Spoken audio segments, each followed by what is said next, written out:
Introduction. Teacher, I need to close the glass window. The sun rays are causing a lot of heat. Okay, Aditi, you can close the window. Once you do that, can you tell me what you meant by the term rays? I don't know, teacher. That's how we refer to the sunlight.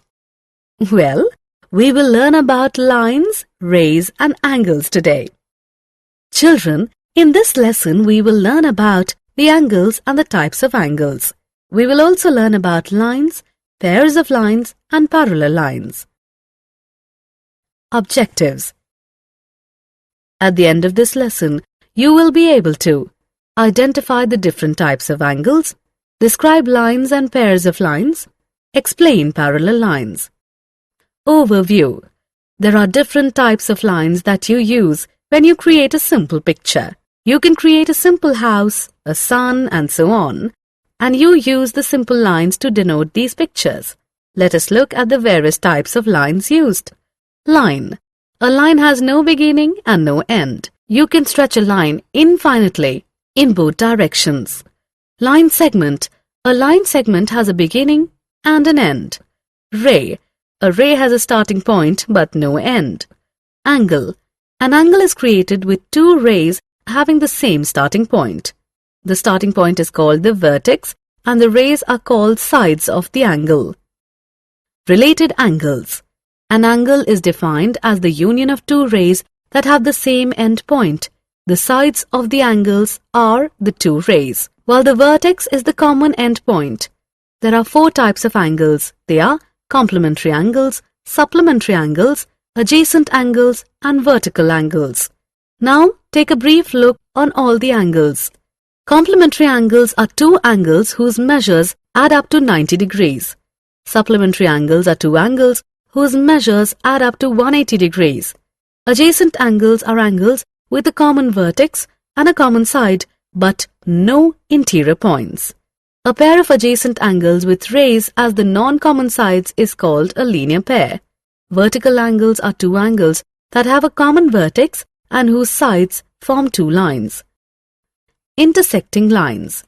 Two lines are related to each other in different ways. Let us look at each way separately. Intersecting lines are lines that have one and only one point in common. This meeting point is called point of intersection. Transversal. A transversal is a line that passes through two lines at different points.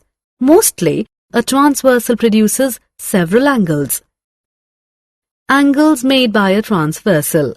Transversals form 7 types of angles. They are described as corresponding angles, interior angles, exterior angles, alternate interior angles, consecutive interior angles, alternate exterior angles, consecutive exterior angles. Click each button to know more about above-mentioned angles. Transversal of parallel lines. When a transversal cuts through parallel lines, you will see that corresponding angles are equal. Pairs of alternate interior angles are equal. Pairs of interior angles are supplementary. Parallel lines. Lines are parallel if they are always the same distance apart and never meet. You can also check if lines are parallel by cutting the lines using a transversal. If the corresponding angles are equal, the pairs of alternate interior angles are equal and the pairs of alternate interior angles are supplementary, then the lines have to be parallel. Summary. Let us summarize what we have learnt. Line have no beginning and no end, but a line segment has a beginning and an end. Similarly, a ray has a starting point but no end. An angle is created with two rays having the same starting point. Two lines are related to each other in 4 ways: intersecting lines, transversal, angles of a transversal, and transversal of parallel lines.